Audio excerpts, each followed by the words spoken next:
नमस्कार मित्रांनो, MPSC magic या यूट्यूब चॅनलवरती मी प्रतीक तुमच्या सर्वांचे मनापासून स्वागत करतो. गेल्या व्हिडिओ लेक्चरमध्ये आपण पहिल्या ते 6व्या पंचवार्षिक योजनांचा अभ्यास केला होता. रंजन कोळंबे सरांच्या पुस्तकामधील सार्वजनिक वित्त हे आपण प्रकरण संपवलेले आहे. त्यावरच्या आयोगावरचे प्रश्न पण बघितलेले आहेत. त्यानंतर आपण आर्थिक नियोजन व पंचवार्षिक योजना या प्रकरणाला सुरुवात केलेली आहे. हे प्रकरण क्रमांक 6 आहे. यामध्ये आपण पंचवार्षिक योजनेची सुरुवात केलेली आहे. त्यामध्ये आपण एकूण 6 पंचवार्षिक योजनेचा ऑलरेडी अभ्यास केलेला आहे. आता आपण 7व्या पंचवार्षिक योजनेपासून ते 12व्या पंचवार्षिक योजनेपर्यंत आपण अभ्यास करणार आहोत. चला तर या व्हिडिओ लेक्चरला आपण सुरुवात करूया. 7वी पंचवार्षिक योजना, कालावधी 1 एप्रिल 1985 ते 31 मार्च 1990. 7वी योजना 15 वर्षांच्या दीर्घकालीन योजनेचा 1985 ते 2000चा भाग होती. घोषवाक्य: अन्न, रोजगार व उत्पादकता. घोषणा: काँग्रेस सरकारने एप्रिल 1988 मध्ये आपल्या वार्षिक अधिवेशनात बेकारी हटाव ही घोषणा दिली. मुख्य भर: उत्पादक रोजगार निर्मिती. प्रतिमान: 7व्या पंचवार्षिक योजनाकारांनी ब्रह्मानंद व वकील यांच्या मजुरी वस्तू प्रतिमानाचा आधार घेतला होता. अतिशय महत्त्वाचा प्रश्न आहे, इथे विचारलेला आहे. ऑलरेडी ASO 2019 मुख्य परीक्षेचा हा प्रश्न आहे, महत्त्वाचा आहे. मजुरी वस्तू प्रतिमानाचा आधार घेतला होता. या प्रतिमानात निर्देशिलेल्याप्रमाणे श्रमिक ज्या वस्तूंचा व सेवांचा उपभोग घेतात म्हणजेच वेज गुड्स, त्यांच्या उत्पादनाला महत्त्वाचे स्थान दिले आहे. मात्र ब्रह्मानंद व वकील यांच्या दृष्टिकोनातील व 7व्या योजनेच्या दृष्टिकोनातील महत्त्वाचा फरक म्हणजे ब्रह्मानंद व वकील यांच्या प्रतिमानात किंमत स्थैर्यावर भर देण्यात आला होता. हे महत्त्वाचं आहे. याचा उल्लेख योजनेमध्ये केलेला नाही आहे, महत्त्वाचं आहे. पुढे जाऊयात. मात्र 7व्या योजनेत त्याबाबत काहीही भाष्य करण्यात आलेले नाही आहे. रोजगार निर्मितीवर प्रमुख भर असल्याने 7व्या योजनेला रोजगार निर्मिती जनक योजना असे म्हटलेले आहे. असा प्रश्न तुम्हाला आता पुढे येऊ शकतो की रोजगार निर्मिती जनक योजना खालीलपैकी कुठल्या योजनेला म्हटलेलं आहे.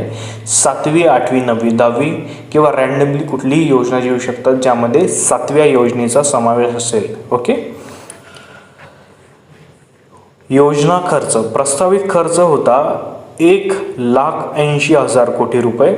वास्तविक खर्च करण्यात आला 2,18,729 कोटी रुपये.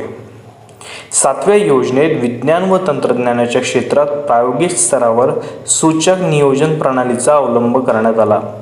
1 एप्रिल 1951 पासून 31 मार्च 1985 पर्यंत भारताची नियोजन प्रणाली पूर्णपणे आदेशात्मक होती. हे महत्त्वाचे मित्रांनो, अंडरलाईन करून ठेवा. आधी 51 ते 85 पर्यंतची आपली अर्थव्यवस्था आदेशात्मक होती. आत्ता मात्र ही अर्थव्यवस्था सूचक झालेली आहे. इथे काय म्हटलेलं आहे, 7व्या योजनेत विज्ञान व तंत्रज्ञानाच्या क्षेत्रात प्रायोगिक स्तरावर सूचक नियोजन प्रणालीचा अवलंब केलेला आहे. फक्त एकच क्षेत्र सांगितलेलं आहे इथे. ठीक आहे. विज्ञान व तंत्रज्ञान या क्षेत्रामध्ये सूचक नियोजन प्रणालीचा अवलंब केला आहे. भारताची नियोजन प्रणाली पूर्णपणे आदेशात्मक होती 51 ते 85 या कालावधीमध्ये. अर्थात 7वी योजना सुद्धा आदेशात्मकच होती, मात्र केवळ एका म्हणजेच विज्ञान तंत्रज्ञानाच्या क्षेत्रात सूचक नियोजनाचा अवलंब करण्यात आला. पुढे जाऊयात. सुरू करण्यात आलेल्या योजना. इंदिरा आवास योजना महत्त्वाची आहे. इंदिरा आवास योजनेमध्ये आता आपण पुढे वाचूयात. RLEGP चा समावेश म्हणजेच चा भाग म्हणून 1985-86 पासून ही योजना सुरू करण्यात आली. मुक्त करण्यात आलेले वेठबिगार व अनुसूचित जाती व जमातींमधील गरिबांसाठी मोफत घरे पुरवण्यासाठी ही योजना सुरू करण्यात आली. एप्रिल 1989 पासून ही योजना जवाहर रोजगार योजनेमध्ये वर्ग करण्यात आली. मात्र 1 जानेवारी 1996 पासून तिला स्वतंत्र दर्जा देण्यात आला. महत्त्वाचं आहे म्हणजे ही योजना वर्ग करण्यात आली होती जवाहर रोजगार योजनेमध्ये. मात्र 1 जानेवारीपासून 1996 पासून तिला स्वतंत्र दर्जा देण्यात आला. पुढे जाऊयात आपण. दशलक्ष विहिरींची योजना, मिलियन्स वेल स्कीम MWS, ग्रामीण भागात सिंचन सुविधांचा विकास करण्यासाठी NREPचा भाग म्हणून 1988-89 पासून ही योजना सुरू करण्यात आली. मात्र ही योजना 1989 मध्ये जवाहर रोजगार योजनेमध्ये टाकण्यात आलेली आहे. ओके, पुढे जाऊयात. पुनर्गठित 20 कलमी कार्यक्रम. राजीव गांधी सरकारने 20 कलमी कार्यक्रमात बदल करण्याचा निर्णय 1986 मध्ये घेऊन हा कार्यक्रम सुरू केला. त्याची अंमलबजावणी 1 एप्रिल 1987 पासून सुरू करण्यात आली. 20 कलमी कार्यक्रम. ओके, पुढे जाऊयात. 1986-87 मध्ये ग्रामीण भागांचा समुचित विकास व तेथे आर्थिक घडामोडींना प्रोत्साहन देण्यासाठी कपाट म्हणजेच council for advancement of people's action and rural technology, कपाट, यावर नेहमी आयोग प्रश्न विचारतो. ओके, हे महत्त्वाचं आहे, लक्ष द्या, हा पॉईंट नोट डाऊन करून ठेवा. कपाट CAPART. जवाहर रोजगार योजना, 6व्या योजनेत सुरू करण्यात आलेल्या NREP व RLEGP या योजनांचे एकत्रीकरण करून 1 एप्रिल 1989 पासून जवाहर रोजगार योजना तयार करण्यात आली. ही स्वतंत्र भारताची पहिली विकेंद्रीकृत योजना होती. महत्त्वाचं आहे, हा पॉईंट अंडरलाईन करून ठेवा. स्वतंत्र भारताची पहिली विकेंद्रीकृत योजना होती. महत्त्वाचं आहे. ओके, अशा पद्धतीने आपण हा टॉपिक वाचलेला आहे. आता आपण पुढे बघूयात, म्हणजे याचं मूल्यमापन बघूया. या योजनेचं मूल्यमापन. योजनेने समाधानकारक प्रगती केली. योजना बहुतांशी यशस्वी ठरली. बरीच लक्ष्ये पूर्ण करण्यात आली. वाढीचा दर 6% अधिक साध्य होण्यास सुरुवात झाली. दारिद्र्य रेषेखालील लोकसंख्येचे प्रमाण 37% वरून 1983-84चा हा आकडा 37% वरून 30% पर्यंत 1987 मध्ये कमी झाली. ओके, म्हणजे एकूण 7% याच्यामध्ये घट झालेला आहे दारिद्र्य रेषेमध्ये. आता वार्षिक योजनांचा आपण अभ्यास करू. बघा, 7व्या पंचवार्षिक योजनेचा अभ्यास केल्यानंतर पुढे एक वार्षिक योजना देखील 2 वर्षांसाठी आपल्याला बघायला मिळते. पुढे कंटिन्यू 92 पासून ते 2017 पर्यंतच्या कंटिन्यू पंचवार्षिक योजना दिसतात. जरी आपली योजना 2015 पासून नीती आयोगाने ते हँडओव्हर केलं असेल तरी आपल्याला पंचवार्षिक योजना 12वी बघायला मिळते. ओके, वार्षिक योजना 1990-92. 7वी योजना संपल्यानंतर लगेच 8वी योजना सुरू करण्यात आली नाही. देशातील राजकीय अस्थिर्य हे त्यामागील कारण होते. त्याऐवजी 2 वार्षिक योजना राबवण्यात आल्या. आयोगामध्ये अशा पण पद्धतीचा प्रश्न आलेला आहे की 7वी योजना संपल्यानंतर लगेच 8वी योजना सुरू करण्यात आली नाही, त्यामागचे खरे कारण काय? खालीलपैकी 4 ऑप्शनपैकी एक तुम्हाला निवडावं लागेल. त्यामध्ये महत्त्वाचं कारण म्हणजे राजकीय अस्थिर्य. 90-91-92 90-92 दरम्यान अर्थव्यवस्थेत अनेक दुष्परिणाम निर्माण झाले होते, जसे 1. व्यवहार तोलाचे संकट BOP क्रायसिस. 2. परकीय चलनाचा अत्यल्प साठा. 3. वाढती राजकोषीय तूट. 4. चलनवाढीचा मोठा दर. उदाहरणार्थ 1991-92 साली चलनवाढीचा वार्षिक दर 13.7% एवढा होता. चलनवाढीचा दर इथे म्हटलेला आहे, वार्षिक दर जो होता तो 13.7%. उद्योग क्षेत्रात मंदी, त्यामुळेच देखील याच्यावर परिणाम झालेला आहे. पुढे जाऊयात. 1991-92 साली आर्थिक वाढीचा दर फक्त 0.9% एवढा साध्य करण्यात आला. 21 जून 1991 या दिवशी PV नरसिंहराव यांचे सरकार अस्तित्वात आले. जुलै 1991 मध्ये रुपयाचे अवमूल्यन करण्यात आले. नवीन सरकारने 1 एप्रिल 1992 रोजी आपली 8वी योजना सुरू केली. अशा पद्धतीने आपण ही वार्षिक योजना बघितलेली आहे एकूण 2 वर्षांची. त्यामध्ये काय काय घडलं आपण थोडक्यात आढावा घेतलेला आहे. आता आपण सुरुवात करूया 8व्या पंचवार्षिक योजनेला. 8वी पंचवार्षिक योजना, कालावधी 1 एप्रिल 1992 ते 31 मार्च 1997. मुख्य भर मानवी विकास किंवा मनुष्यबळ विकास. प्रतिमान आर्थिक उदारीकरण कार्यक्रम लागू करण्यात आल्यानंतरची ही पहिलीच योजना होती. आर्थिक उदारीकरण कार्यक्रम लागू करण्यात आल्यानंतरची ही पहिली योजना होती. 8व्या योजनेपासून सरकारने पूर्णपणे सूचक नियोजनाचा अवलंब केला. हे अतिशय महत्त्वाचं आहे. कुठल्या नियोजनाचा? सूचक नियोजनाचा अवलंब केला 8व्या योजनेपासून. 8व्या योजनांसाठी सरकारने आखलेल्या प्रतिमानाला राव मनमोहन प्रतिमान असे नाव दिले, कारण या योजनेतील सुधारणा PV नरसिंहराव व डॉक्टर मनमोहन सिंग यांच्या एकत्रित इच्छाशक्तीने सुरू झाल्या. या प्रतिमानाला LPG म्हणजेच लिबरलायझेशन, प्रायव्हेटायझेशन, ग्लोबलायझेशन लक्षात ठेवणं गरजेचं आहे.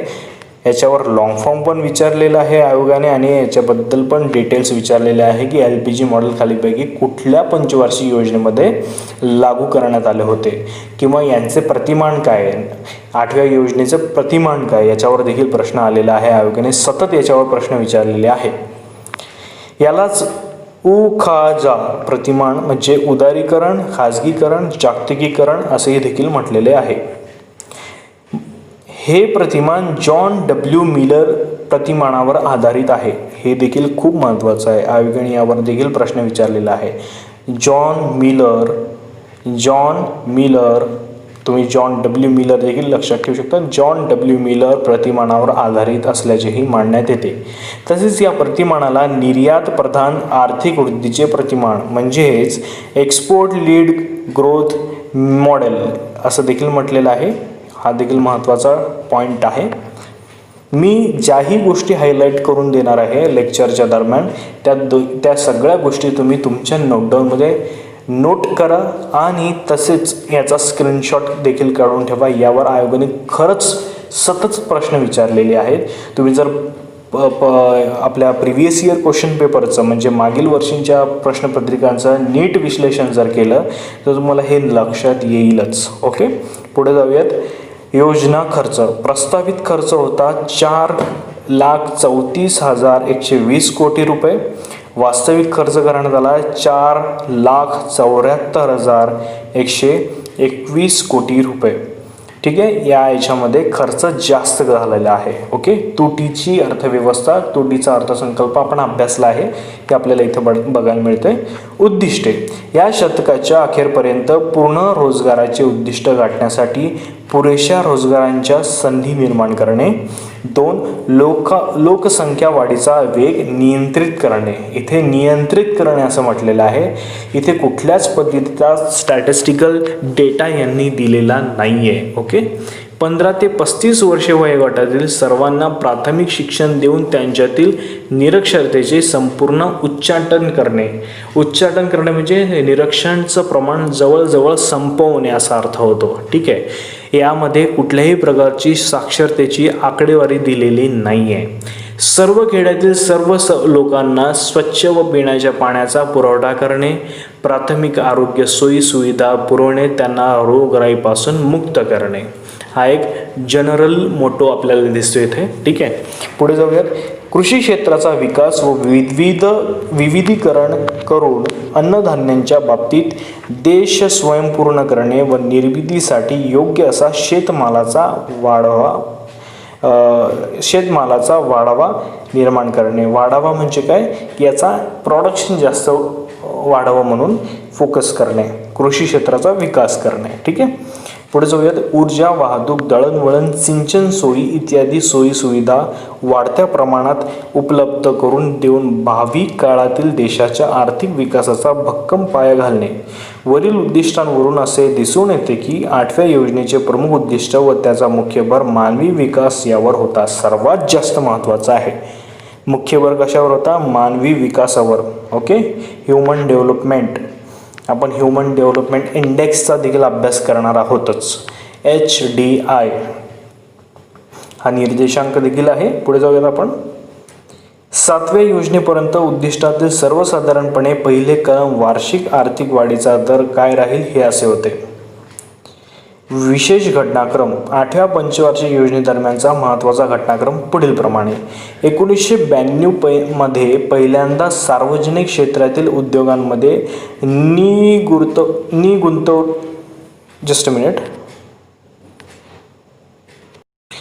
थोडंसं करेक्शन झालं. निर्गुंतवणुकीची प्रक्रिया सुरू करण्यात आली. ऑगस्ट 1996 मध्ये निर्गुंतवणुकीबाबत धोरणात्मक सल्ला देण्यासाठी जे.बी. रामकृष्ण यांच्या अध्यक्षतेखाली निर्गुंतवणूक आयोगाची स्थापना करण्यात आली. याच्यावर देखील आयोगाने प्रश्न विचारलेला आहे. निर्गुंतवणूक आयोगाची स्थापना ओके कोणाच्या अध्यक्षतेखाली?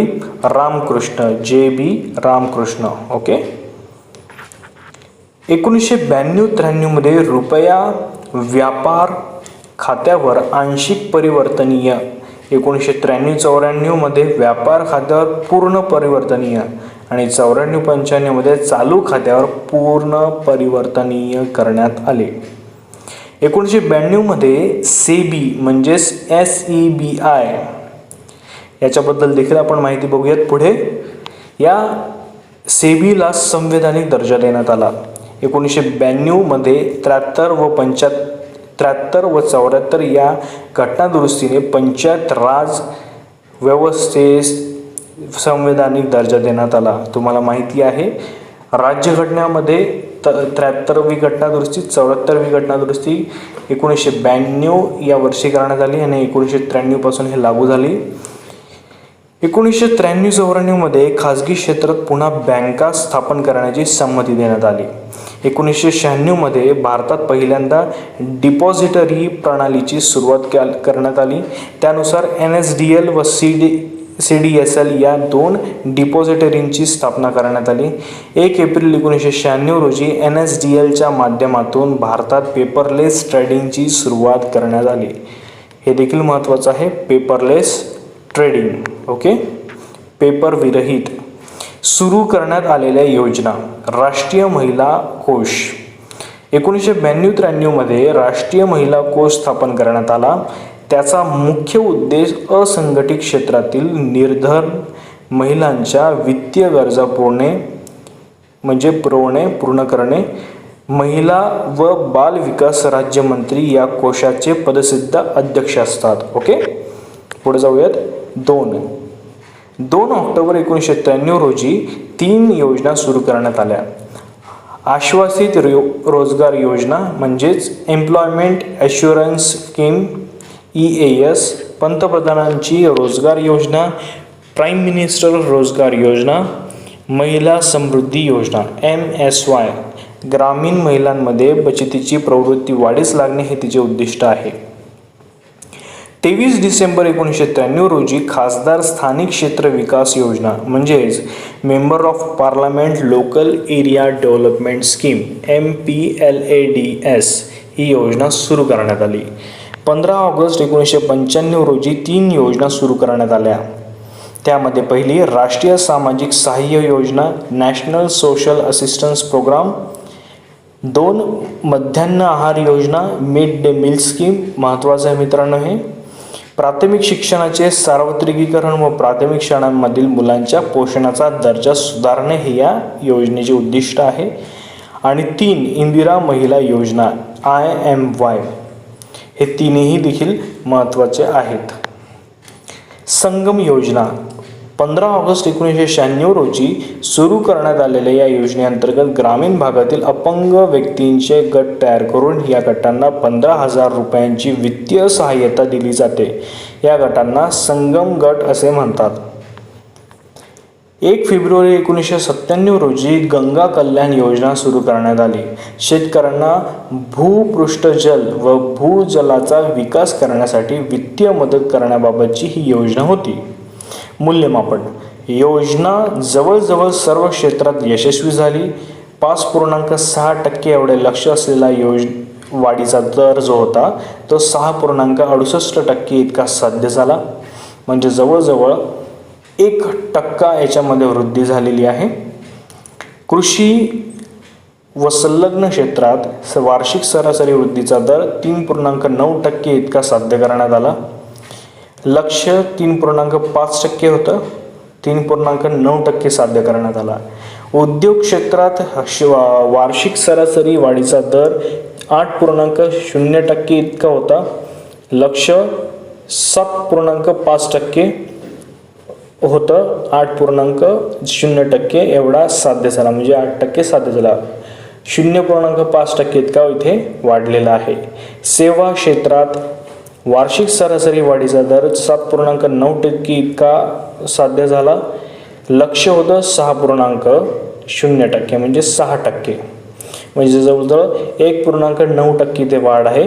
ऋण सेवा गुणोत्तर डेबिट सर्व्हिस रेशिओ 1990-91 मधील 35.3% होऊन 1998-99 मध्ये 18% पर्यंत कमी झाले. ओके, 35.3% होऊन ऋण सेवा 18% म्हणजेच 18% पर्यंत कमी झाले. अशा पद्धतीची आपण माहिती बघितली आहे 8व्या पंचवार्षिक योजनेची. याचे प्रतिमान आणि कुठल्या कुठल्या योजना यांमध्ये तयार झालेल्या आहेत, सुरू करण्यात आलेल्या आहेत, यावर प्रश्न विचारलेला आहे. तसेच त्याचं मूल्यमापन देखील तुम्ही व्यवस्थित बघायला पाहिजे. ओके, पुढे जाऊयात आपण 9वी पंचवार्षिक योजना. 9व्या पंचवार्षिक योजनेचा जो कालावधी होता तो 1 एप्रिल 1997 ते मार्च 2002 पर्यंत. 1998 मध्ये तत्कालीन UF सरकारने 9व्या योजनेचा पहिला मसुदा जाहीर केला. फेब्रुवारी 1999 मध्ये NDA सरकारने तयार केलेला दुसरा मसुदा राष्ट्रीय विकास परिषदेने संमत केला. मुख्य भर कृषी व ग्रामीण योजना. हे बघा, याला कृषी व ग्रामीण योजना देखील म्हणतात. कृषी व ग्रामीण विकास हा त्याचा मुख्य भर होता. म्हणजे कृषी तसेच ग्रामीण क्षेत्राचा विकास हा याचा मुख्य भर होता. घोषवाक्य होतं सामाजिक न्याय आणि समानतेसह आर्थिक वाढ. 9वी योजना 15 वर्षांच्या दीर्घकालीन योजनेचा म्हणजे पर्स्पेक्टिव्ह प्लॅन भाग होती. ती खालील 4 बाबींच्या संदर्भात तयार करण्यात आली होती. 1. राहणीमानाचा दर्जा. 2. उत्पादनक्षम रोजगार निर्मिती. 3. प्रादेशिक समतोल आणि 4. स्वावलंबन. हे 4ही मुद्दे महत्त्वाचे आहेत मित्रांनो. तुम्ही हे नोट डाऊन करून ठेवू शकता किंवा याचा स्नॅपशॉट काढून ठेवू शकता. 15 वर्षांच्या दीर्घकालीन योजनेचा भाग होती. ओके, हे 4 पॉईंट्स महत्त्वाचे आहेत. राहणीमानाचा दर्जा, उत्पादनक्षम रोजगार निर्मिती, प्रादेशिक समतोल आणि स्वावलंबन. योजना खर्च. प्रस्तावित खर्च होता 8,95,200 कोटी रुपये. वास्तविक खर्च झाला 9,41,040 कोटी रुपये. म्हणजे खर्च जास्त झालेला आहे. जवळजवळ 1,00,000 कोटीचा इथे आपल्याला खर्च जास्त दिसतो. कृषी व ग्रामीण विकास यांना अग्रक्रम. कृषी क्षेत्रातील उत्पादकता वाढवून रोजगाराच्या अधिक संधी उपलब्ध करून देणे. आर्थिक वाढीचा दर वार्षिक सरासरी 6.5% इतका साध्य करणे हे प्रमुख उद्दिष्ट आहे याच्यातलं. सर्वांना मूलभूत किमान सेवा पुरवणे. पिण्यास योग्य पाणी, प्राथमिक आरोग्य सेवा, प्राथमिक शिक्षणाच्या सोयी, योग्य निवाऱ्याच्या सोयी इत्यादी उपलब्ध करून देणे. शाश्वत विकास म्हणजे सस्टेनेबल डेव्हलपमेंट. स्त्रिया, अनुसूचित जाती, जमाती, इतर मागासवर्गीय इत्यादींचे सबलीकरण करणे. लोकांचा सहभाग वाढू शकणाऱ्या संस्थांच्या विकासास चालना देणे. उदाहरणार्थ पंचायत राज संस्था, सहकारी संस्था इत्यादी. विशेष घटनाक्रम. 9व्या पंचवार्षिक योजनेदरम्यानचा महत्त्वाचा घटनाक्रम पुढील प्रमाणे आहे. त्याच्यामध्ये 1. एप्रिल 1997 मध्ये भारताचे दुसरे पंचवार्षिक परकीय धोरण घोषित करण्यात आले. पंचवार्षिक परकीय धोरण म्हटलेलं आहे ते मित्रांनो, लक्षात ठेवा.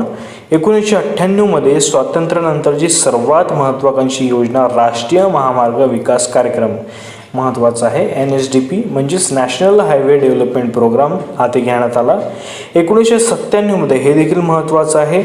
सार्वजनिक क्षेत्रातील उद्योगांना स्वायत्तता प्रदान करण्यासाठी नवरत्न आणि मिनी रत्न शृंखला सुरू करण्यात आली. फार महत्त्वाचं आहे. ओके, पुढे जाऊयात. 1998 मध्ये भारतीय स्टेट बँकेने रिसर्जंट इंडिया बॉन्ड योजना सुरू केली. त्या अंतर्गत परदेशस्थ भारतीयांना गुंतवणुकीसाठी आमंत्रित करण्यात आले. त्याद्वारे सरकारने 4.16 अब्ज डॉलरची विदेशी राशी जमा केली. 5. जून 1999 मध्ये राष्ट्रीय कृषी विमा योजना म्हणजेच NIAS सुरू करण्यात आले. याच्या अंमलबजावणीसाठी कृषी विमा महामंडळाची स्थापना करण्यात आली. कृषी विमा महामंडळाची स्थापना करण्यात आली. कुठल्या योजनेमध्ये? आपण हे कुठल्या योजनेबद्दल बोलतोय? 9व्या योजनेबद्दल. ओके, पुढे जाऊयात. फेब्रुवारी 2000 मध्ये राष्ट्रीय लोकसंख्या धोरण घोषित करण्यात आले. त्याच्या अंमलबजावणीसाठी 11 मे 2000 रोजी लोकसंख्या आयोगाची स्थापना करण्यात आली. पुढे 28 जुलै 2000 रोजी लोकसंख्या स्थिरीकरण निधी स्थापन करण्यात आला. 2001 च्या वार्षिक आयात निर्यात धोरणात सर्वप्रथम विशेष आर्थिक क्षेत्राची म्हणजेच सेज म्हणू शकतो आपण त्याला, स्पेशल इकॉनॉमिक झोन संकल्पना मांडण्यात आली. एप्रिल 2000 पासून CENVAT ची तर जून 2000 पासून फेमाची अंमलबजावणी सुरू झाली. हाती घेण्यात आलेल्या योजना: सुवर्ण जयंती शहरी रोजगार योजना SJSRY डिसेंबर 1997. शहरातील बेरोजगारांसाठी स्वयंरोजगाराची तसेच मजुरी रोजगाराची योजना. आता दुसरी अन्नपूर्णा योजना मार्च 1999. पेन्शन न मिळणाऱ्या ज्येष्ठ नागरिकांना 10 किलो अन्नधान्य पुरवण्यासाठी. 3 सुवर्ण जयंती स्वयंरोजगार योजना 1 एप्रिल 1999. पुढील 6 योजनांचे एकत्रीकरण करून ही योजना तयार करण्यात आलेली आहे. त्यामध्ये IRDP, TRYSEM, DWCRA, SITRA. Ganga Kalyan Yojana, दशलक्ष विहिरींची योजना. एकूण 6 योजनांचं एकत्रीकरण करून ही योजना तयार करण्यात आलेली आहे. ग्रामीण गरीब व बेरोजगारी नष्ट करण्याबाबत व स्वयंरोजगाराबाबतची योजना असं देखील यामध्ये उल्लेख केलेला आहे. समग्र आवास योजना 1 एप्रिल 1999. आवास, स्वच्छता व पेयजल यांची एकत्रित योजना. जवाहर ग्राम समृद्धी योजना 1999. जवाहर रोजगार योजनेची पुनर्रचना करून ही योजना तयार करण्यात आली. सामुदायिक ग्रामीण पायाभूत सुविधांच्या निर्मितीबाबतची योजना आहे. अंत्योदय अन्न योजना 25 डिसेंबर 2000. गरीबातल्या गरीब कुटुंबांना दरमहा 25 किलोग्राम अन्नधान्य पुरवठा, ₹2 किलो गहू, ₹2 किलो तांदूळ या भावाने देण्याची योजना. प्रधानमंत्री ग्राम सडक योजना 2000 मध्ये तयार करण्यात आलेली आहे. देशातील सर्व खेडेगावांना बारमाही रस्त्यांनी जोडण्याची योजना. प्रधानमंत्री ग्रामोदय योजना प्रधानमंत्री ग्रामोदय योजना 2000 ते 2001 मध्ये सुरुवात झालेली आहे. ग्रामस्तरावर शाश्वत मानवी विकास साध्य करण्याबाबतची ही योजना आहे.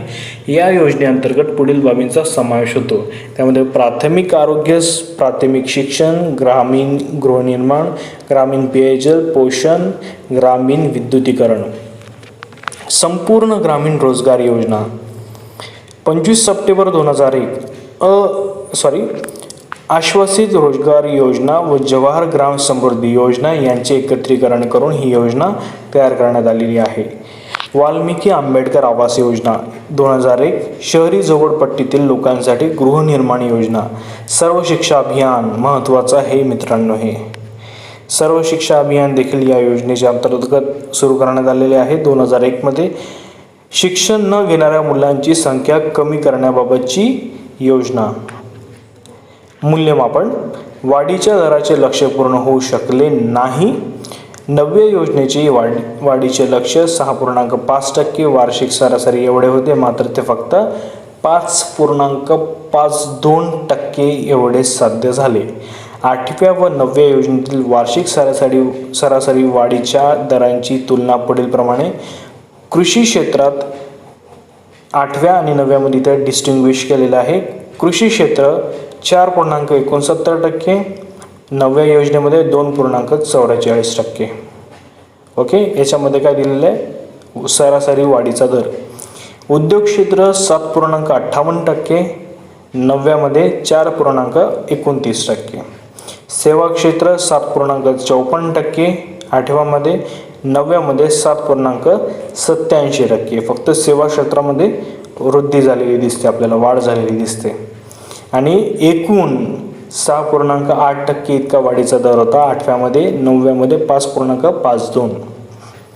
वाढीचा दर कमी होण्याची कारणे: कृषी क्षेत्राचा वाढीचा दर खूपच कमी, ओरिसाचे वादळ, गुजरात भूकंप, कारगिल युद्ध. कारगिल युद्ध 99मध्ये झालं होतं, त्याच्यावर तुम्ही हे लक्षात ठेवू शकता. या योजनेचा कालावधी पण त्याच दरम्यानचा आहे. बचत दर व गुंतवणुकीच्या दराचे लक्ष्य गाठण्यात अपयश.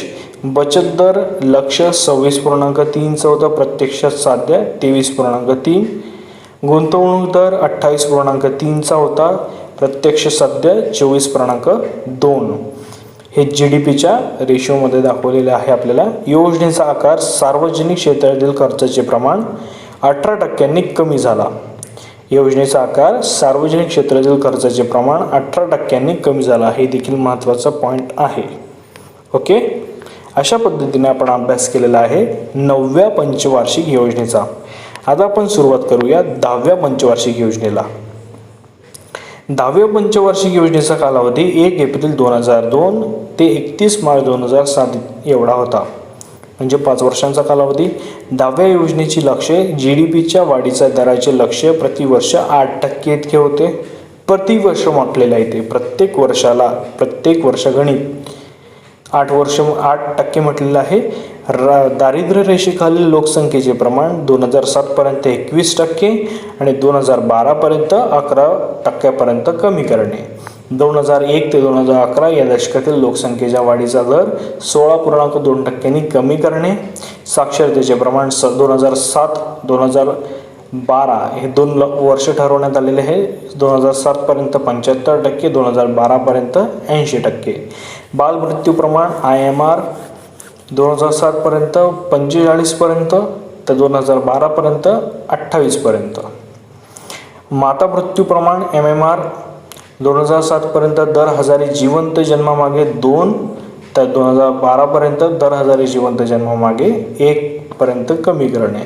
जंगल व्याप्त प्रदेशाचे प्रमाण 2007 पर्यंत 25% तर 2012 पर्यंत 33% वाढवणे. 2003 पर्यंत सर्व मुले शाळेत हजर तर 2007 पर्यंत सर्व मुलांनी 5 वर्षाचा शालेय अभ्यासक्रम पूर्ण करावा, हे साध्य करणे. 2012 पर्यंत सर्व खेड्यांना शाश्वत स्वच्छ पेयजल पुरवठा. 2007 पर्यंत सर्व मोठ्या प्रदूषित नद्यांची स्वच्छता करणे. 10व्या पंचवार्षिक योजनेतील सार्वजनिक क्षेत्रातील खर्च. 10व्या योजनेसाठी सरकारचा सार्वजनिक क्षेत्रासाठी नियोजित खर्च अलोकेशन 15,25,639 कोटी रुपये इतका होता. हा निश्चित करण्यात आला होता. हा खर्च 9व्या योजनेच्या तुलनेत 62%नी जास्त होता. सर्वात महत्त्वाचं आहे, एकूण 62%नी हा जास्त होता, 62%नी जास्त होता. एकूण सार्वजनिक क्षेत्र खर्चामध्ये केंद्राचा हिस्सा 8,93,183 कोटी रुपये इतका होता, म्हणजेच 58.5%. तुम्ही टक्केवारीमध्ये देखील लक्षात ठेवलं देखील तरी चालेल. ओके, टक्केवारीमध्ये तुम्ही लक्षात ठेवलं तर ते जरा सोपं पण जाईल तुम्हाला. ओके, तर राज्य सरकारचा हिस्सा हा 41.5% इतका निश्चित करण्यात आला होता, म्हणजेच 6,32,456 कोटी रुपये. सार्वजनिक क्षेत्रातील प्रत्यक्ष खर्च. रिअलायझेशन्स. 10व्या योजनेत सार्वजनिक क्षेत्रातील प्रत्यक्ष खर्च 16,18,460 कोटी रुपये इतका होता. नियोजित खर्चापेक्षा 92,821 कोटी रुपयांनी जास्त ठरला. झालेल्या प्रत्यक्ष सार्वजनिक क्षेत्रावरील खर्चांपैकी सार्वजनिक खर्च सामाजिक सेवा क्षेत्रांमध्ये 27%, तर खालोखाल ऊर्जा क्षेत्रांमध्ये 22.4%, वाहतूक क्षेत्रामध्ये 16.3% इतका करण्यात आला होता. तुम्ही लक्षात ठेवू शकता, म्हणजे एक साधारणतः तुम्ही असं आकडे असे लक्षात ठेवू शकता: 27%, 23% आणि 16%. ठीक आहे. 10व्या योजनेत सुरू करण्यात आलेल्या योजना. सामाजिक सुरक्षा प्रायोगिक योजना सोशल सिक्युरिटी पायलट स्कीम जानेवारी 2004 मध्ये असंघटित क्षेत्रातील कामगारांसाठी सामाजिक सुरक्षेची योजना, कुटुंब पेन्शन, विमा, आरोग्य सेवा इत्यादींचा यामध्ये समावेश आहे. राष्ट्रीय कामासाठी अन्न योजना national food for work programme 14 November 2004 रोजी पंतप्रधान डॉक्टर मनमोहन सिंग यांनी आंध्र प्रदेशातील अलूर या गावातून या योजनेची सुरुवात करण्यात आली होती. या योजनेचं उद्घाटन केलं होतं. मजुरी रोजगाराबाबतची म्हणजेच वेज एम्प्लॉयमेंट ही योजना आहे. मात्र ही योजना फेब्रुवारी 2006 पासून राष्ट्रीय ग्रामीण रोजगार हमी योजनेत वर्ग करण्यात आली. राष्ट्रीय ग्रामीण रोजगार हमी योजना आता आपण ही बघूया. National rural employment guarantee scheme सरकारने महाराष्ट्रातील रोजगार हमी योजनेच्या धर्तीवर राष्ट्र पातळीवर राष्ट्रीय ग्रामीण रोजगार हमी योजना सुरू करण्यात आली. ही योजना 2 फेब्रुवारी 2006 पासून कार्यान्वित झाली आहे. 4. जवाहरलाल नेहरू राष्ट्रीय शहरी पुनरुत्थान अभियान Jawaharlal Nehru national urban renewal mission okay असं नाव देण्यात आलेलं आहे याला. सरकारने महाराष्ट्रातील रोजगार हमी योजनेच्या धर्तीवर राष्ट्र पातळीवर राष्ट्रीय ग्रामीण रोजगार हमी योजना याची सुरुवात केली आहे. ही योजना 2 फेब्रुवारी 2006 पासून कार्यान्वित झाली आहे. जवाहरलाल नेहरू राष्ट्रीय शहरी पुनरुत्थान अभियान Jawaharlal Nehru national urban renewal mission JNNURM okay. भारतीय शहरांची पूर्ण क्षमता वापरली जाण्यासाठी व ती खऱ्या अर्थाने वाढीचे इंजिन बनण्यासाठी शहरी पायाभूत संरचनेत सुधारणा करण्यासाठी व शहरी गरिबांना मूलभूत सेवा उपलब्ध करून देण्याच्या उद्दिष्टाने पंतप्रधानांनी 3 डिसेंबर 2005 रोजी हे अभियान घोषित केले. अभियानाचा कालावधी 7 वर्षांचा असून 2005-7 2011-12 या कालावधी दरम्यान ते राबवले जात आहे. या अभियानाच्या 4 प्रमुख घटकांपैकी 2 घटक निवारा व गरिबांच्या मूलभूत सेवा गरजांशी संबंधित आहे. ते पुढील प्रमाणे 65 निवडक शहरांसाठी शहरी गरिबांकरिता मूलभूत सुविधा, इतर छोट्या शहरांसाठी एकात्मिक ग्रामीण गृहनिर्माण व झोपडपट्टी विकास कार्यक्रम. 10व्या पंचवार्षिक योजनेची फलनिष्पत्ती 31 मार्च 2007 रोजी संपलेल्या 10व्या पंचवार्षिक योजनेच्या फलनिष्पत्तीबाबतच्या उपलब्ध आकड्यांवरून स्पष्ट होते की 10वी योजना ही बहुतांशी यशस्वी ठरलेली योजना आहे. योजनेबाबतच्या काही महत्त्वपूर्ण बाबी आपण जाणणार आहोत. 10व्या योजनेदरम्यान 7.6% एवढी सरासरी वार्षिक वृद्धीस दर प्राप्त झाला आहे. तो आतापर्यंतच्या कोणत्याही योजनेदरम्यान प्राप्त झालेल्या दरांमध्ये सर्वोच्च आहे. या योजनेत 8% वार्षिक सरासरी वृद्धीचे लक्ष ठेवण्यात आले होते. 7.6% हा प्राप्त दर लक्ष्य दराच्या बऱ्याच जवळचा ठरला. उद्योग व सेवा या अर्थव्यवस्थांच्या 2 प्रमुख क्षेत्रांमध्ये 10व्या योजनेदरम्यान प्राप्त करण्यात आलेले वृद्धी दर जवळजवळ साध्य झाले. उद्योग क्षेत्रातील 8.9% वार्षिक वृद्धी दराच्या लक्ष्य 8.9% इतकाच ठरला. सेवा क्षेत्रातील 9.4% लक्षित दराच्या तुलनेत प्राप्त दर 9.3% ठरला, म्हणजे 0.1% इतकाच फरक होता. कृषीमध्ये 4% वार्षिक वृद्धीचा दर होते. साध्य प्राप्त आकड्यांनुसार केवळ 2.13% एवढा वृद्धी दर प्राप्त होऊ शकला. साध्य प्राप्त आकड्यांनुसार या योजनेत चालू किमतींना गुंतवणूक दर म्हणजे इन्व्हेस्टमेंट रेट GDPच्या 30.8% राहिला. त्याचे लक्ष्य 28.41% एवढे होते. देशांतर्गत बचत दर डोमेस्टिक सेव्हिंग्स रेट GDPच्या 23.31% साध्य करण्याचे लक्ष्य असताना प्रत्यक्षात प्राप्त दर बराच जास्त म्हणजे 29.9% एवढा साध्य झाला. हे महत्त्वाचं आहे. डोमेस्टिक सेव्हिंग्स रेट योजना कालावधीत चलनवाढीचा दर सरासरी 5% ठेवण्याचे लक्ष्य होते, मात्र प्रत्यक्षात तो 5.1% एवढा ठरला. अशा पद्धतीने आपण 10व्या पंचवार्षिक योजनेचा आपण नीट अभ्यास केलेला आहे. याच्याबद्दल माहिती आपण घेतलेली आहे.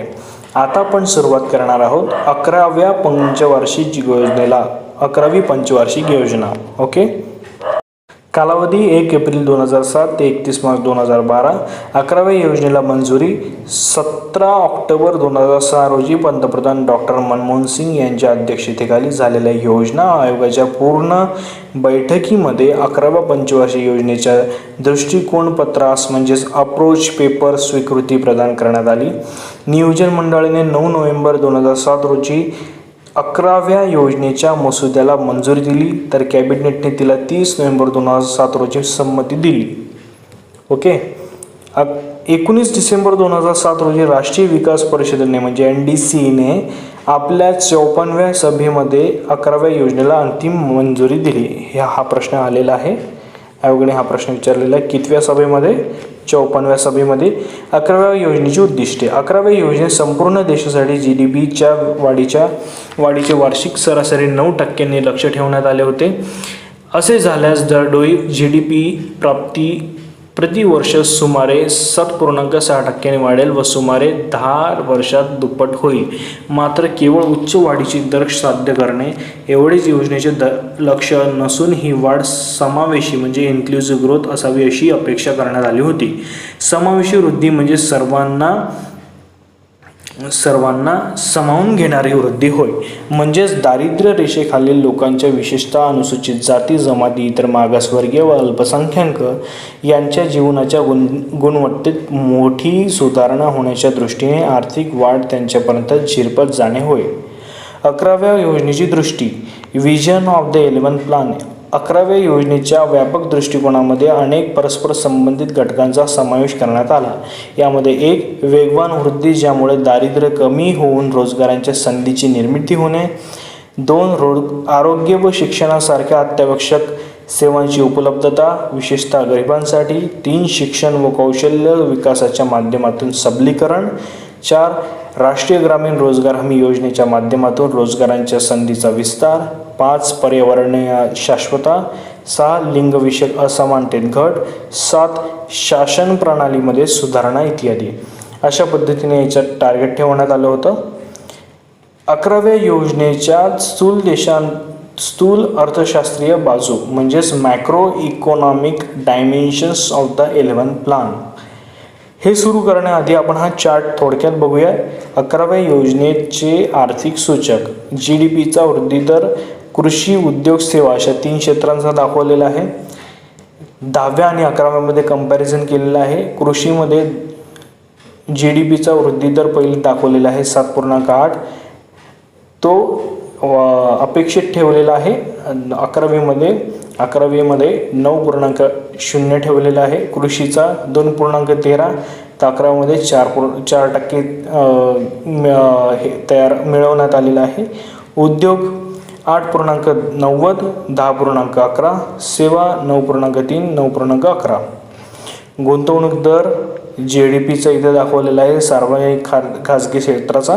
आणि बचत दर घरगुती क्षेत्र, कंपनी क्षेत्र, सार्वजनिक उपक्रम, सरकारी क्षेत्र या 4 क्षेत्रांचा दाखवलेला आहे. आणि चालू खात्यावरील घट, सरकारी राजस्व शेष, सरकारी राजकोषीय शेष. मी हे तुम्हाला आकडे वाचून दाखवत नाही. आकडे वाचल्यावर कदाचित आपले डोळे फिरतील. त्यापेक्षा तुम्ही हे आकडे नीट बघून घ्या. या आकड्यांचा तसा काही परस्पर संबंध नाही आहे परीक्षेशी, पण तुम्ही जर हे आकडे बघितले तर तुम्हाला 2 पंचवार्षिक योजनेमध्ये काय नेमकं सिमिलॅरिटीज आहे, काय डिफरन्स आहे हे लक्षात येईल. ओके. आता आपण सुरुवात करूया नेक्स्ट या पॉईंटला. 11व्या योजनेच्या स्थूल अशास्त्रीय बाजू म्हणजे macro economic dimensions of the 11th plan. 11 म्हणजेच 11व्या योजनेचा एकूण प्रास्ताविक सार्वजनिक खर्च. टोटल पब्लिक सेक्टर आउटले 36,44,718 कोटी इतका होता. 10व्या योजनेच्या प्रत्यक्ष खर्चाच्या तुलनेत हा खर्च 125% जास्त होता. 11व्या योजनेचा प्रस्तावित सार्वजनिक खर्च GDPच्या 13.54% राहण्याची शक्यता होती. 10व्या योजनेचा सार्वजनिक क्षेत्रावरील प्रत्यक्ष खर्च GDPच्या 9.46% इतका झाला होता. 11व्या योजनेच्या एकूण प्रस्ताविक व सार्वजनिक खर्चामध्ये केंद्र सरकारचा हिस्सा 21,56,571 कोटी रुपये होता, म्हणजेच 59.2%. मी टक्क्यांमध्ये सांगतो. राज्य सरकारचा हिस्सा हा 40.8% इतका होता. GDP व दरडोई GDPची लक्ष्ये. 11व्या योजनेत संपूर्ण देशासाठी GDPच्या वाढीचे वार्षिक सरासरी 9% लक्ष ठेवण्यात आले होते. असे झाल्यास दरडोई म्हणजेच GDP दरवर्षी सुमारे 7.6% वाढेल व सुमारे 10% वर्षात दुप्पट होईल. ओके, 10 वर्षात दुप्पट होईल, 10% नाही, 10 वर्षात ते दुप्पट होईल. मात्र 11व्या योजनेचे 9% वार्षिक वृद्धी दराचे लक्ष्य पूर्ण होण्याची शक्यता खूपच कमी झाल्याने योजनेच्या मध्यावधी आढाव्यात वृद्धी दराचे लक्ष्य 9%हून 8.1 म्हणजेच 8.1% करण्याचा निर्णय घेण्यात आला. 9वरून 8.1 म्हणजे 8.1% ठेवण्यात आला. क्षेत्रीय वाढीचे दर सेक्टरल ग्रोथ रेट 11व्या योजनेत क्षेत्रीय म्हणजे कृषी क्षेत्र, उद्योग क्षेत्र आणि सेवा क्षेत्राच्या वाढीच्या दरांची लक्ष्य अनुक्रमे 4%, 10.11%, 9.11% इतकी ठेवण्यात आली. 11व्या योजनेत गुंतवणूक दराचे लक्ष्य 36.7% म्हणजेच GDPच्या इतके ठेवण्यात आले. त्यापैकी खाजगी क्षेत्राची गुंतवणूक 28.7% तर सार्वजनिक क्षेत्राची गुंतवणूक 8.0% असेल. 11व्या योजनेत देशी बचत दराचे लक्ष्य 34.8% होते GDPच्या. त्यापैकी 21.8% घरगुती क्षेत्रांमार्फत, 8.5% कॉर्पोरेट क्षेत्रांमार्फत तर 4.5% सार्वजनिक क्षेत्रांमार्फत केली जाईल. 11व्या योजनेत भांडवल प्रदान गुणोत्तर म्हणजेच इन्क्रिमेंटल कॅपिटल आउटपुट रेशो ICORचे लक्ष्य 4.1% ठेवण्यात आले होते. ओके, 11व्या योजनेसाठी वित्तपुरवठा फायनान्सिंग ऑफ 11 प्लॅन.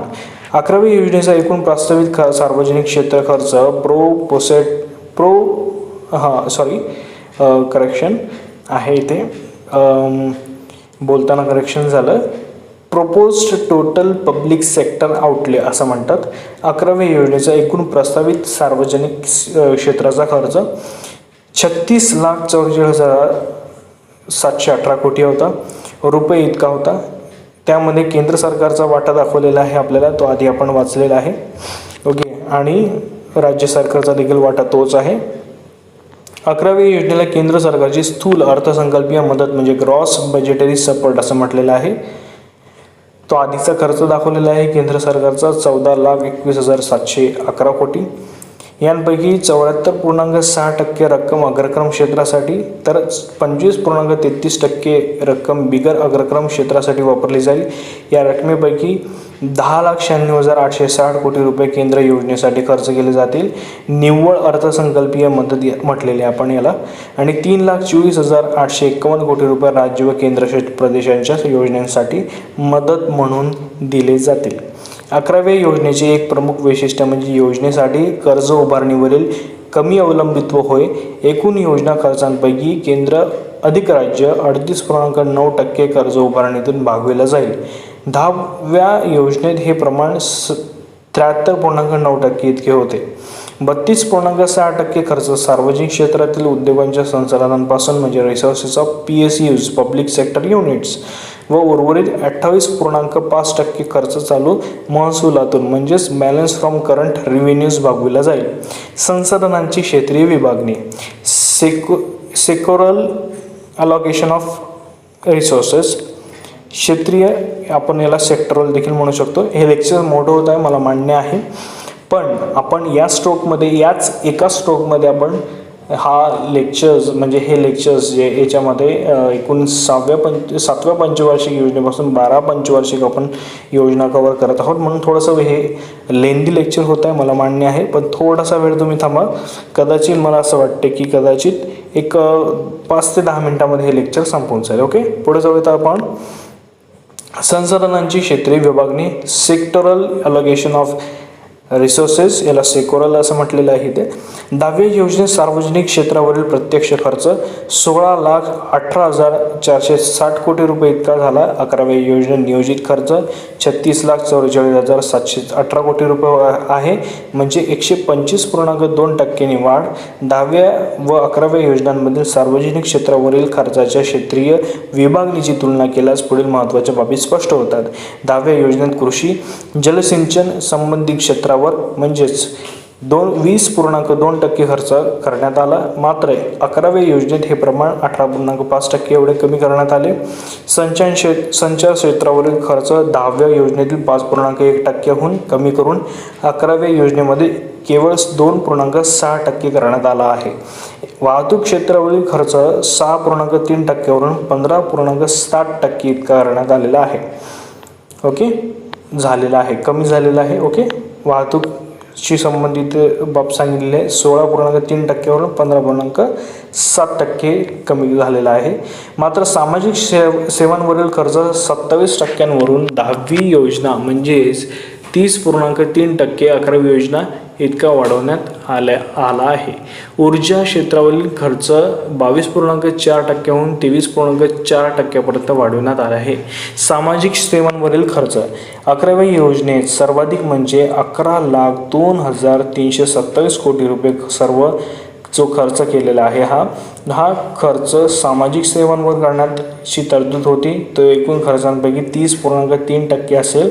यापैकी 3,47,338 कोटी रुपये म्हणजेच एकूण खर्चापैकी 9.5% खर्च शिक्षणावर, तर त्याखालोखाल वैद्यकीय व सार्वजनिक आरोग्य क्षेत्रावर 1,75,000 कोटी, एकूणपैकी 5%, शहरी विकासावर 1,54,000 कोटी, एकूणपैकी 4.2% खर्च केला जाईल।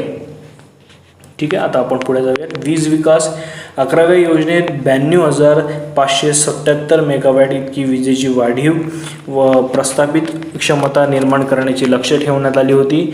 त्यापैकी 63.3% औष्णिक, 17.9% जलविद्युत, 15.1% पवन व नवीकरणक्षम ऊर्जा स्रोत तयार करण्यात आले, तर 3.7% क्षमता अणुविद्युताची तयार करण्यात आली। रोजगार निर्मिती व दारिद्र्य निर्मूलन 10व्या योजनेदरम्यान 4.7 कोटी रोजगाराच्या नव्या संधी, लक्ष्य 5 कोटींची होती। 4.7 कोटी रोजगाराच्या नव्या संधी ठेवण्यात आल्या, निर्माण करण्यात आल्या।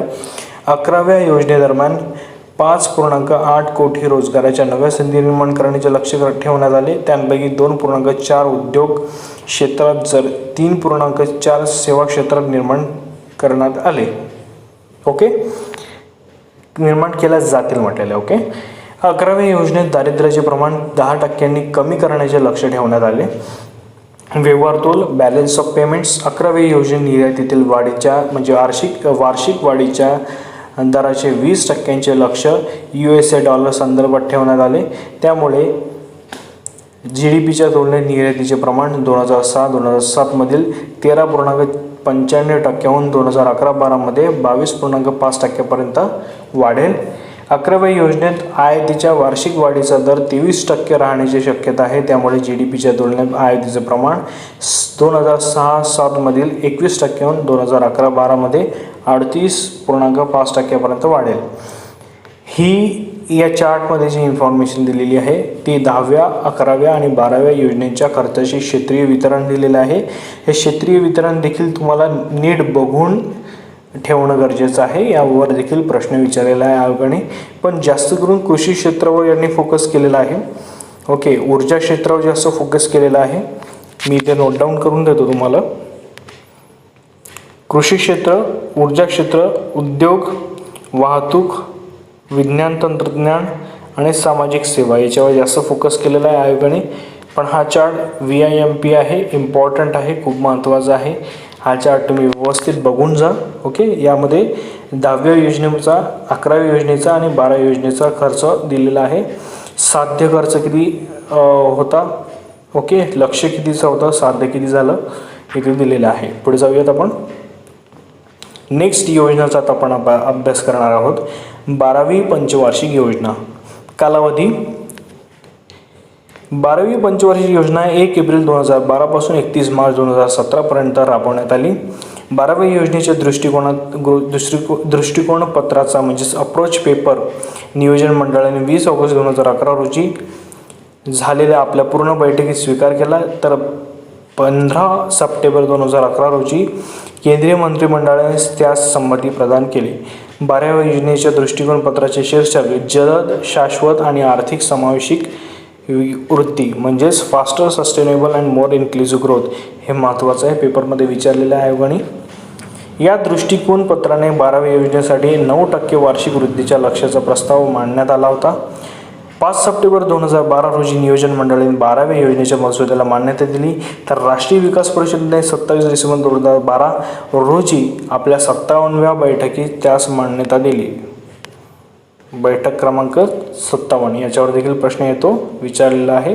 12व्या योजनेची प्रमुख लक्ष्ये, मेजर पॅरामीटर्स, वाढीच्या दराचे लक्ष्य 8% वार्षिक सरासरी इतके ठेवण्यात आले होते. कृषी क्षेत्रासाठी 4%, उद्योग क्षेत्रासाठी 7.6%, विनिर्माण क्षेत्रासाठी 7.1%, तर सेवा क्षेत्रासाठी 9.0% इतके लक्ष ठेवण्यात आले आहे. बचत दर 33.6% ऑफ GDP. आता आपण पुढे जाऊयात. इथे लिस्ट दिलेली आहे 3, 4, 5, 6, 7, 8, 9, 10. हे लिस्ट मला तुम्हाला वाचून दाखवत नाही आहे, तेवढीशी महत्त्वाची नाही आहे. पुढे जाऊयात. 12व्या योजनेची क्षेत्रीय लक्ष्ये, सेक्टरल टार्गेट्स. 12व्या योजनेच्या अखेर साध्य करायची लक्ष्ये पुढीलप्रमाणे आहेत.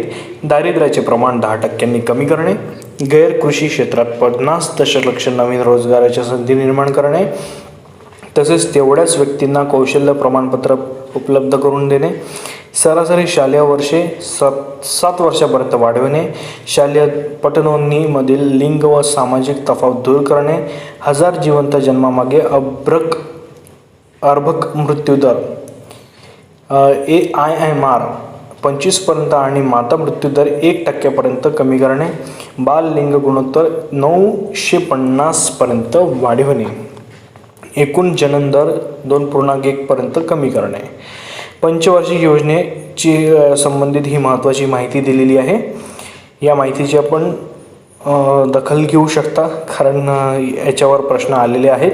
आपण हे बघूयात, पुढे जाऊयात. पहिले 12वी पंचवार्षिक योजना आपण कंप्लीट करून घेऊयात. 0 ते 3 वयोगटातील अधोपोषण निम्म्याने कमी करणे, पायाभूत संरचना क्षेत्रातील गुंतवणूक 9% ऑफ GDP पर्यंत वाढवणे, स्थूल सिंचित क्षेत्राचे प्रमाण 90 दशलक्ष हेक्टरहून 103 दशलक्ष हेक्टरपर्यंत वाढवणे, सर्व गावांना वीज उपलब्ध करणे आणि गळतीचे प्रमाण 20% पर्यंत कमी करणे, सर्व गावांना 12माही रस्त्यांनी जोडणे, राष्ट्रीय व राज्य महामार्ग किमान दुपदरी करणे, पश्चिमी व पूर्वीय फ्रेट कॉरिडॉर पूर्ण करणे, 50% ग्रामीण जनतेला 55 लिटर प्रतिदिन नळ पेयजल उपलब्ध करून देणे, 50% ग्रामपंचायतींनी निर्मल दर्जा प्राप्त करणे, हरित क्षेत्राचे प्रमाण दरवर्षी 1 दशलक्ष हेक्टरने वाढविणे, 30,000 मेगावॅट अक्षय ऊर्जा क्षमता दरवर्षी निर्माण करणे. 12व्या योजनेच्या नियोजित खर्चाची क्षेत्रीय विभागणी, हे नियोजित खर्चाची क्षेत्रीय विभागणी दिलेली आहे. यामध्ये 12व्या योजनेचा नियोजित खर्च हा एवढा होता 76,69,807 कोटी रुपये. केंद्र राज्य केंद्रशासित प्रदेशित आहे. 11व्या योजनेच्या प्रत्यक्ष खर्चापेक्षा 108% जास्त आहे. त्यापैकी केंद्राचा हिस्सा 56.5% होता, राज्याचा 43.5% इतका होता. 12व्या योजनेच्या एकूण खर्चामध्ये सर्वाधिक हिस्सा सामाजिक सेवा क्षेत्राचा म्हणजेच 34.74% इतका होता. त्यानंतर ऊर्जा क्षेत्र, त्यानंतर कृषी क्षेत्र 18.75% आणि 17.25%. वाहतूक क्षेत्राचा खर्च 15.7% इतका होता. भारताचा योजनाकालीन वृद्धी दर टक्क्यांमध्ये दिलेला आहे वार्षिक सरासरी. महाराष्ट्राचा योजनाकालीन वृद्धी दर टक्क्यांमध्ये दिलेला आहे वार्षिक सरासरीमध्ये. हा चार्ट एवढा महत्त्वाचा नाही आहे, मुख्य परीक्षेसाठी महत्त्वाचा आहे, तुम्ही बघू शकता. हा दृष्टिक्षेपात पंचवार्षिक योजना, याच्यामध्ये आपण आत्तापर्यंत ज्या पंचवार्षिक योजनेचा अभ्यास केलेला आहे, म्हणजे एकूण 12 पंचवार्षिक योजनेचा आपण अभ्यास केलेला आहे, त्याचा हा थोडक्यात आढावा घेतलेला आहे. योजना, कालावधी, मुख्य भर, प्रतिमान, आर्थिक वृद्धी दर, संकल्पित आणि साध्य, सार्वजनिक क्षेत्रांपैकी सर्वाधिक खर्च कशावर करण्यात आलेला आहे हे देखील याची यादी दिलेली आहे. हा चार्ट सर्वात जास्त महत्त्वाचा आहे तुम्हाला पंचवार्षिक योजनेचा अभ्यास करताना. हा चार्ट एक प्रकारचा तुम्ही म्हणू शकता की एक प्रकारचं पिरियॉडिक टेबल आहे आपल्यासाठी पंचवार्षिक योजनेसाठी, म्हणून हा महत्त्वाचा आहे. ओके, याचा नीट अभ्यास करा. नोट, पहिल्या 3 योजनांमध्ये वाढीच्या दराचे लक्ष्य NNPच्या स्वरूपात ठरवण्यात आले होते. चौथ्या योजनेत ते NDPच्या स्वरूपात, तर त्यानंतर मात्र ते GDPच्या स्वरूपात ठरवण्यात येत आहे. ओके, पहिल्या 3 योजनांमध्ये इथं म्हटलेलं आहे. NNPमध्ये, चौथ्या योजनेत NDP, तर नंतरच्या सर्व योजनांमध्ये GDPच्या स्वरूपात ठरवण्यात आलेले आहेत. हे जे आहे तिथे आकडेवारी दिसते ती. ओके, तर अशा पद्धतीने आपण 12ही पंचवार्षिक योजनांपर्यंत आपण अभ्यास केलेला आहे. ओके, नेक्स्ट व्हिडिओमध्ये आपण याचा पुढचा जो महत्त्वाचा चॅप्टर आहे, ज्याचं जास्त वेटेज आहे इकॉनॉमिक्समध्ये म्हणजेच अर्थव्यवस्थामध्ये, तो चॅप्टर आपण सुरू करणार आहोत. पण या चॅप्टरच्या संबंधित विचारलेले सर्व प्रश्न, आयोगाने विचारलेले सर्व प्रश्न जे की 2019-2018मध्ये महत्त्वाचे आहेत, संयुक्त गट क गट ब या दोन्ही परीक्षेसाठी जे महत्त्वाचे आहेत ते आपण कव्हर करणार आहोत. ओके, चला, गुड नाईट, जय हिंद, जय महाराष्ट्र, काळजी घ्या, धन्यवाद.